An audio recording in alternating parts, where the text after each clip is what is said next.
E aí, pessoal, tudo bom? Sejam bem-vindos aí para nossa última aula, né, de conversão de energia 2.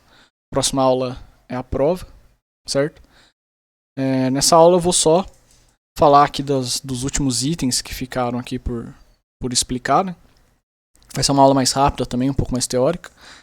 E aí essa segunda aula que a gente teria fica, né, para vocês fazerem revisão lá, fazer os exercícios. Eu vou ver se eu posto mais alguma coisa de máquina síncrona também lá no Moodle para vocês poderem estudar.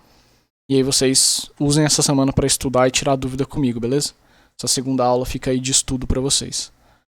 Então, né, primeira parte de controle de velocidade, né, seguindo aqui. Essa aula é um pouco mais de curiosidades, né?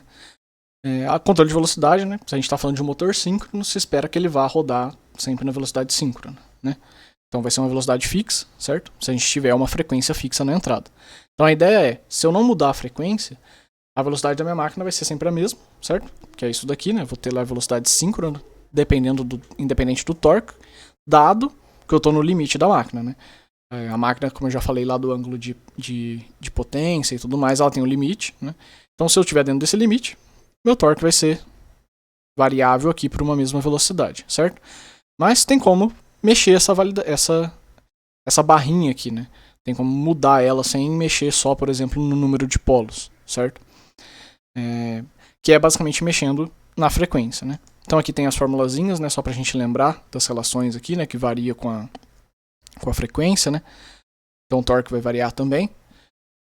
Só que se eu quiser, né, mexer na minha frequência ali sem me preocupar com o que está acontecendo com o torque, né? Assim como acontecia lá no controle por frequência do nosso motor de indução, né? Se eu variar aqui o VT e o F na mesma proporção, né, eu evito ali os problemas, né, da máquina de saturação magnética aqui, certo? E eu consigo trabalhar com torque relativamente constante até um limite também, obviamente, aqui, né, que vai ser impossível ali trabalhar com o mesmo torque para velocidade diferente. Mas, né, dá para trabalhar com essa característica aqui. Então, com eletrônica de potência, né, que seria basicamente isso daqui, a gente consegue uma ampla faixa de velocidade ali, né, fazendo o controle da frequência que eu vou estar alimentando aqui, certo? Aí aqui tem só uns outros ganhos aqui, né, para a parte quando você está com o controle de velocidade abaixo de 1/3 da frequência nominal ali, você pode usar algo mais simples aqui, né. É igual a gente tinha lá no motor de indução, né, se vocês olharem, tem aquele gráficozinho que ele vem constante, depois você tem que manter a variação na mesma proporção ali, depois você pode variar constante de novo a frequência, né, que está ligado com essa parte da saturação, né. Então tem esse tipo de ligação e a gente pode usar também o modo regenerativo, né. Se eu tiver essa parte aqui habilitada, né, eu posso ter um lado que vai só dar energia, mas quando a máquina estiver, por exemplo, freando, né, lá por exemplo, nos carros de Fórmula 1 e tudo mais, não é exatamente esse modelo aqui que está lá, né, eu já falei, acho que, não lembro se em conversão 1 ou no começo dessa matéria, de como é que funciona essa parte da Fórmula 1, mas não é isso daqui. Mas é a mesma ideia, né, do modo regenerativo ali, então daria para devolver energia para a rede, né, se eu utilizasse essa configuração aqui. Dá para fazer o que a gente chama aqui também de autocontrolado, certo? Que vai olhar exatamente para aquela parte do ângulo de potência, né? Então ele evita esse aumento excessivo do ângulo, né? Que pode levar a máquina a ter problema de funcionar aqui, né? Mexendo na frequência aqui, conforme eu preciso para aumentar o torque elétrico, né? Então é o que a gente chama de autocontrolado aqui. Então, com eletrônica de potência, você consegue fazer várias lógicas aqui para controlar esse motor, já pensando em tudo. Tanto no ângulo de potência, para que não passe, quanto para trabalhar numa faixa variável de velocidade, as duas coisas juntas. Então, dá para fazer bastante coisa aqui, certo? E aqui também tem mais um controle fechado aqui, certo? Tinha esse cara aqui e esse outro aqui. Então, a gente tem várias opções aí. Então, aqui é só para mostrar que com eletrônica de potência, né, dadas as opções que a gente tem para mexer nesse motor, né, que não é muito, né, a gente só pode mexer na frequência, basicamente, e na tensão terminal, né, isso olhando para velocidade, torque e tudo mais, né, se a gente mexer no campo, a gente tem que lembrar que o campo vai mexer também na parte do fator de potência, então, geralmente, a gente não quer isso, né, então, dado isso, é o que dá pra gente fazer aqui. Bem, com isso, a gente vai para uns casos mais específicos aqui, certo? Que eu não vou cobrar na prova, mas eu vou deixar aqui o material para vocês. que é o motor linear, são os motores lineares, né? Vou mostrar o de indução, a ideia de indução, e depois eu falo também do síncrono, né? Então, se vocês lembrarem lá do nosso motor de indução, né? Na verdade, só a ideia, né, do que é essa parte linear, né? É ter um motor que vai rodar esse eixo aqui, né? Que vai fazer com que eu tenha um movimento, então, em linha reta, e não circular, certo? Esse tipo de coisa que gera bastante problema, você tem o atrito entre os dentes aqui, a movimentação e tudo mais, então o emprego desses motores lineares pode ser interessante, certo? Então a ideia é pensar lá no nosso motor de indução, né, que a gente tinha o estator criando o campo girante, né, e o meu rotor acompanhava. A ideia aqui é, se a gente abrir esse motor, é que vai funcionar da mesma forma. A diferença é que agora o meu rotor ele não vai rodar, ele vai caminhar. Então a gente não tem mais o que a gente chama de campo girante, a gente tem o que a gente chama de campo deslizante. Então funciona exatamente igual, né? Lembra que a gente tinha lá dessa parte de quando é que está no máximo, quando é que está no mínimo, vai variar com as fases que eu tenho. A diferença é que agora, como eu abri esse cara, ele não vai estar mais indo para baixo ou tudo mais, ele vai estar sempre com uma parte mais alta para frente e uma parte mais baixa aqui. Então isso vai ir mudando, né? Então o secundário ali que a gente chama, né, porque não é mais rotor, porque não está rodando, né, o secundário, que pode ser, por exemplo, o trem que está ali em cima, né, ele vai ver esse torque maior num ponto, vai tentar seguir ele, depois vai ver o outro pro outro, e assim ele vai, como se fosse mesmo o motor de indução. Funciona da mesma forma, ok? Aqui tem isso que eu falei, né, de trocar o nome, né, agora a gente chama de campo deslizante, né, que chama de primário ou indutor, não chama mais de estator, porque pode estar tanto na máquina quanto no trilho, né, vamos dizer assim. Eu vou falar disso depois. E a mesma coisa, secundário, que é a parte onde a corrente vai estar sendo induzida, né, não é mais rotor, né, vai depender de onde ele está também ali, né. Aqui tem os materiais que a gente costuma usar, né. Aqui tem alguns tipos, né, que você pode fazer só a placa lá, você pode fazer com as ranhuras, você pode pôr as bobinas instaladas aqui nessa ranhura, vai depender também um pouco aí do seu projeto e o que vai ser o primário e o que vai ser o secundário. Por quê? Por causa disso aqui. Qual que é a ideia, né? Esse efeito vai acontecer se eu tiver a parte que seria o estator, né, da máquina, o primário lá, tanto na parte móvel quanto na parte fixa. Então, eu tenho que ver o que vale mais a pena. Então, geralmente a gente fala que a gente tem um primário curto, né, quando eu alimento a parte que se move, quando eu preciso fazer um trajeto longo, né? Então, por exemplo, um trem que vai se mexer com energia elétrica, vai usar esse movimento linear. Eu costumo colocar a parte que gera energia no trem, porque daí o meu trilho vai causar essa reação com a parte de indução, e por mais que o torque, né, como eu mostrei ali, tá na parte que vai gerar, vai ser o suficiente aquela reação, igual tinha lá no rotor estator, que é o que causa aquele acoplamento, né, vai ser o suficiente para ele sair. E, né, no caso onde eu tenho um deslocamento pequeno e eu quero garantir ali o que eu estou fazendo no trilho, eu posso fazer a parte do primário aqui no trilho e deixar o secundário só a parte móvel ali. A velocidade do campo deslizante, né, como é que funciona aqui, né? É só lembrar ali também que vai depender do que a gente chama de passo polar agora, não depende necessariamente do número de polos, vai depender da distância, né, que eu tenho aqui entre os topos ali do meu torque, né, do meu torque máximo ali, né. A gente ainda pode falar em escorregamento, usando essa diferença entre as duas velocidades, né, só que agora são velocidades lineares, é até mais fácil de ver, né, a gente está mais acostumado do que com velocidade angular aí na física básica. Aquela parte da potência continua funcionando, então é a mesma fórmula que a gente usava lá, né, e a própria curva que lembra bastante a curva que a gente tinha, né, do torque pela velocidade. Então funciona basicamente igual, né. Então é tudo bem igual aqui, né? Velocidades, dá para controlar lá com controle de frequência. Se eu quiser trocar o sentido do movimento, eu só preciso inverter duas fases, a frenagem também. Então funciona exatamente igual o motor de indução. A gente só tem que lembrar que agora tem mais perdas, né, envolvidas e tudo mais. Uma outra opção também seria enrolar dessa forma aqui, né, o motor.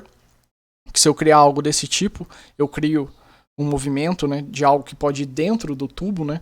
Então, por exemplo, metal líquido ou bombeamento de petróleo com um sistema de êmbolo-pistão pode funcionar com esse tipo de coisa aqui também, certo? Mas aí quais são as características, né? A largura do interferro é bem maior, né? Na máquina rotativa a gente vai fazer já o motor um pouco espaço entre o rotor e o estator para evitar, né, gastar muita corrente de magnetização. Aqui não tem muito o que fazer, né, como é transporte, vai ter mais entreferro, vai ser um negócio que vai demandar ali mais corrente. A gente tem o problema do circuito ser aberto nas extremidades, né, porque agora não é igual um motor que é fechadinho, né, então agora como eu tenho essa lateral, isso também acaba afetando, né, então a gente tem uma eficiência menor e um fator de potência também menor do que no caso normal, né. E um negócio que pode ser positivo é a existência de uma força normal, né, como agora a gente está trabalhando lá com peso, né, e deslocamento linear, se lembrar lá da física, né, se a gente usar isso bem, se a gente fizer isso com um projeto bem feito, eu posso compensar ali o peso da máquina reduzindo o atrito, certo? Mas, né, como eu tenho também essa parte de peso ali, eu tenho mais vibração e ruído também, então tem sempre que tomar cuidado. Aqui essa parte que eu falei das extremidades, né, basicamente é pensar que nas extremidades aqui eu vou ter uma certa corrente aqui induzida e essas correntes vão atrapalhar ali, né, na minha indução. Então aqui tem o resumo, né, vantagens, desvantagens, aplicações, né, como eu falei ali de transporte, tem algumas máquinas em processo industrial também que você precisa de movimento linear, né, próprio coração artificial, então aqui tem várias opções, né, a gente tem aqui, por exemplo, esse trem aqui, né,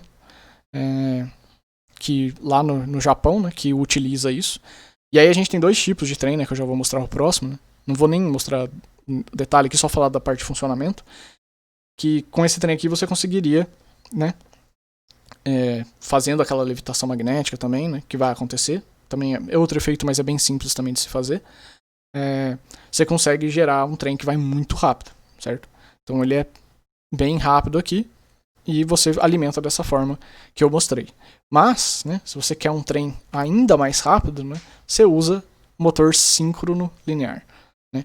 Por quê? Porque daí você tá acoplando mesmo o trem ali com o torque, então a hora que você colocar a velocidade, esse trem vai embora. Né? Então a gente tem menos lugares esse tipo de trem, mas ele é o mais rápido que a gente tem. Eles usam esse tipo de motor. Funciona da mesma forma de como a gente estava vendo a máquina até agora, nada de novo, né? Só pensar que agora é linear, a ideia é a mesma, beleza? Bem, aí agora vem só alguns outros casos aqui, né? O motor síncrono sem escova. Esse aqui é literalmente, não muda, entre aspas, nada. A diferença é que a parte que cuida lá do rotor, ele roda junto com a máquina. Então o controle tá lá, girando junto com o rotor. Basicamente isso, certo? Então esse cara aqui roda, beleza? Então o projeto tem que ser um pouco diferente, mas na parte de funcionamento aqui não vai mudar nada. Tem o motor de imã permanente, né? Basicamente não vai mudar nada no que a gente trabalha, mas, né, tipo, você não vai conseguir controlar o campo vai estar fixo num certo ponto, mas ela vai funcionar como uma máquina síncrona normal. Aí dependendo desse tipo, né, se eu tiver o imã permanente, eu for operar ela no modo autocontrolado, que foi aquilo que eu mostrei, né? A gente chama ele de motor CC sem escovas ali, o brushless DC motor, né? Dependendo do que eu fizer aqui também, eu consigo mudar essa distribuição do fluxo aqui para ter senoidal ou trapezoidal aqui. Dependendo da aplicação, é mais útil um ou outro. Mas aqui é só para mostrar para vocês, certo? E aí aqui também, como que eu teria esses fluxos aqui, né? Com algumas estruturas. E o último, que está ligado também com um negócio que eu acho que eu falei quando eu falei da partida dessa máquina, né, que é a relutância variável. Que é basicamente utilizar, né, o fato de que a máquina vai tentar usar sempre o caminho de menor relutância para utilizar isso para a máquina conseguir já rodar numa velocidade síncrona mesmo sem campo, ou pelo menos diminuir o esforço que ela teria que fazer. Né? Ou, se você for usar uma máquina mesmo sem outra alimentação nenhuma ali no rotor, só a relutância em si já causar esse movimento, né? Junto com aquela parte de indução no começo, quando a máquina está parada, obviamente. Né? Então precisaria ali das barras da gaiola de esquilo, igual eu falei da partida dessa máquina. Mas basicamente a ideia é que essa máquina vai sempre tentar alinhar, né, esses polos aqui, onde eu teria o campo aqui, né, para ter a menor relutância. Então é aquele negócio, né? O elétron vai tentar passar por onde tem menos resistência, o fluxo magnético vai tentar passar por onde tem menos relutância. Isso daí já gera uma força que tende a alinhar o rotor com o campo girante, então a máquina tende a rodar ali com uma velocidade síncrona, beleza? Bem, era isso, pessoal. Essa aula, como eu falei, era mais curta, mais curiosidades aí, né? Tem um exercíciozinho aqui para vocês verem, que tá ligado com umas das tarefas que eu já dei e com a tarefa de hoje. Tem os dados aqui do motor. Basicamente é calcular essas coisas aqui, bem simples, tá aqui a forma, certo? Então, fazer esses cálculos e aí fica para vocês calcularem o EF, que seria o item 5 aqui. E essa é a última tarefa que vocês vão ter que fazer. Beleza, pessoal? Aí a próxima aula já é a prova 2, então vai ser no mesmo estilo. Vou liberar a prova lá no outro dia, 11, 11h30 da noite, alguma coisa assim. Vocês têm até meia-noite do outro dia para me entregar, certo? Então, acho que é próprio dia 26 do 1, né? Isso é, dia 26 do 1. Então, 26 do 1 lá, até final do dia, vocês me entregam a prova. Lembrando que vocês podem tirar dúvida comigo até o dia antes da prova ali, né? Fiquem à vontade para me perguntar, além de aparecer nas aulas lá, beleza? Meu e-mail tá aqui, né? Lembrando, se alguém não lembra aí. E fiquem à vontade. Eu vou ver se eu posto lá, então, para vocês no Moodle algum material com outros exercícios, alguma coisa que eu tenho aqui para dar uma guiada também para vocês, mas vai ser uma prova mais tranquila essa, eu acho. Vai cair coisas relacionadas com as tarefas que eu dei, vai cair parte teórica, como eu sempre cobro, então acho que de exercício não vai cair nada tão pesado assim. Deem uma olhada naquela parte do diagrama fasorial, como é que funciona, principalmente pro caso mais comum lá, né? Que é o gerador no modo indutivo ali, motor no modo indutivo, né? Então deem uma olhada ali na parte de diagrama fasorial e nesses exercícios aí, beleza? Então é isso daí, galera. Valeu aí pelo curso, né? Essa aqui é a nossa última aula, mas fiquem à vontade para aparecer aí nas aulas síncronas e tirar dúvida comigo no e-mail, beleza? Boa prova, pessoal, e falou para vocês.